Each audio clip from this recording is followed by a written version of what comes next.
नमस्ते दोस्तों, मेरा नाम नितेश शर्मा है और आपका मेरे YouTube चैनल जिसका नाम है लर्न इंग्लिश विद नितेश में स्वागत है। ये एक 7 डेज़ की सीरीज़ है जिसका आज पहला दिन है और इसमें एडवांस लेवल तक की इंग्लिश में मात्र 7 दिन में सिखाऊंगा। ये पहला दिन है तो ये थोड़ा सा बेसिक रहेगा, तो एक वीडियो रोज़ देखना और कॉपी पेन लेके साथ में रहना, क्योंकि अभी वो बढ़ने वाली है कॉपी, क्योंकि मैं आपको पढ़ाने वाला हूँ, सिखाने वाला हूँ इंग्लिश स्पीकिंग। अब हर वीडियो देखना कि ये नहीं कि ये तो मुझे आता है, ये तो मैं क्या देखूँ, ऐसा मत करना, क्योंकि जो भी चीज़ मैं सिखाऊँ और जो भी मैं पढ़ाऊँ वो सारी सीखना। और आज मैं बताने वाला हूँ कि बैच छोड़ के मतलब चले मत जाना है, ये 7 दिन तक रहना। तो डे 1 में आपका स्वागत है। तो आज मैं आपको सिखाने वाला हूँ subject, helping verb and verb किसे कहते हैं, यानी कि बिल्कुल बेसिक से लेकर चलेंगे। ये समझो, ये तुम्हें कुछ नहीं आता, अभी तुम्हें अपना नाम भी नहीं लिखना आता, ये सोचो माइंड में, ठीक है। तो डे 1 से लेके डे आपका अंग्रेजी होगी बहुत अच्छी। तो इस वीडियो के एंड तक जरूर देखने की। आगे वीडियो बढ़ने से पहले चैनल को सब्सक्राइब कर लीजिए, तो एक बेल आइकन को दबा दीजिए ताकि आपको नोटिफिकेशंस टाइम पर मिल जाए। तो इस वीडियो में बेसिकली पहले मैं आपको बताऊंगा कि कर्ता के बारे में, सबसे मोस्ट इम्पॉर्टेंट थिंग होती है एक सेंटेंस में। तो आज पहले दिन में कि सब्जेक्ट किसे कहते हैं, तो ये वो मत समझ लेना कि सब्जेक्ट एक विषय वाला सब्जेक्ट है।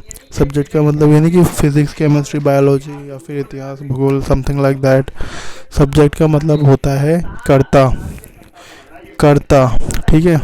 ये मुझे पता है ज़्यादा हिंदी है, बट काम को करने वाला, मतलब मैं जा रहा हूँ, जाने का काम कौन कर रहा है, मैं, तो ये सब्जेक्ट है। तुम आ रहे हो, आने का काम कौन कर रहा है, तुम, तो तुम सब्जेक्ट है। तो जो भी काम को करने वाला होता है सेंटेंस के अंदर, जो भी जिस काम को वो करता है वो सेंटेंस कहलाता है। एक सिंगुलर होता है और एक प्लूरल होता है। सिंगुलर का मतलब जैसे एक वचन, प्लूरल मतलब एक से ज़्यादा। एक से ज़्यादा वो 2 हो, 4 हो, 50 हो, ये नहीं पता, बस ये है एक हो तो सिंगुलर और एक से ज़्यादा हो तो प्लूरल। एक वाले कौन से हैं, ही, शी, नेम एंड इट, और एक से ज़्यादा वाले कौन से हैं, आई, यू, वी एंड दे। तो इनकी हिंदी इस प्रकार है कि ही को बोलते हैं वह या उसे, ठीक है, बॉय, वह या उसे मतलब बॉय, लेकिन ये लड़के के लिए होता है, पुरुष के लिए। शी का मतलब यही होता है वह या उसे, लेकिन ये गर्ल के लिए होता है, स्त्री के लिए। नाम का मतलब नाम ही होता है। इट का मतलब होता है यह। इसका इस्तेमाल हम कभी 5-6 दिनों बाद सीखेंगे नेक्स्ट वीडियो में। और दूसरे वाले हैं आई, मैं, मुझे, तो आई से प्लूरल माना जाता है। यू, यू, तुम, तुम्हें, वी, हम, हमें। आई का मतलब होता है मैं या मुझे, दे का मतलब होता है वे या उन्हें।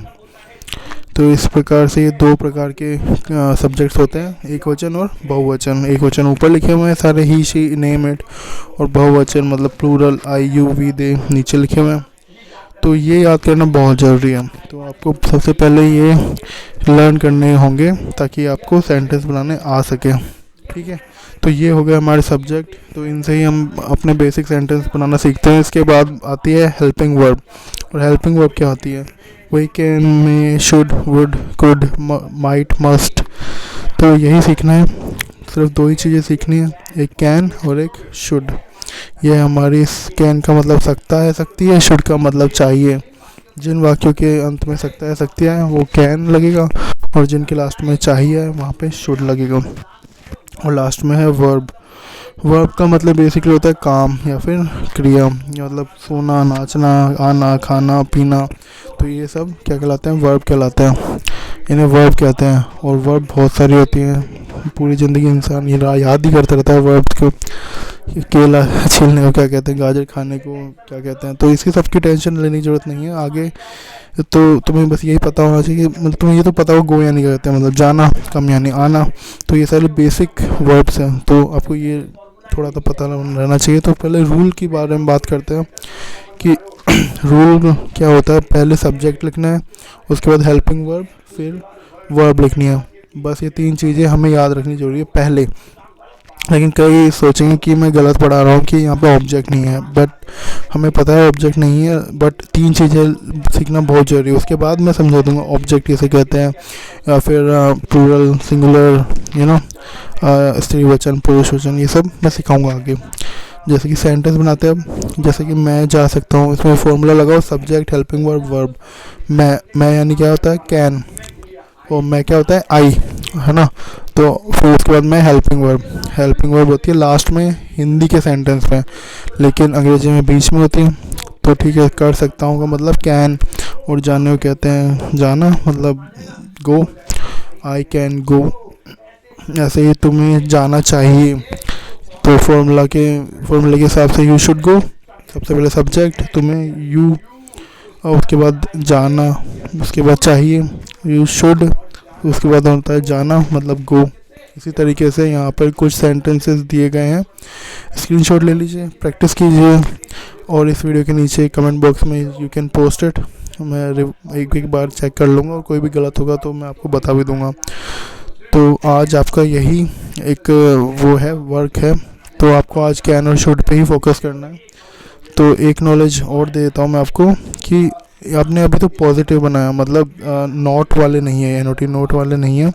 तो आगे की बात करें कि आप नोट लेके भी बना सकते हो, मतलब जैसे आपको एक नहीं दो बनाना है, जैसे आई कैन गो, तो आपको उसके साथ नोट भी लगाना है, इसमें नोट भी लगाना है, जैसे कि आई कैन नॉट गो, ठीक है।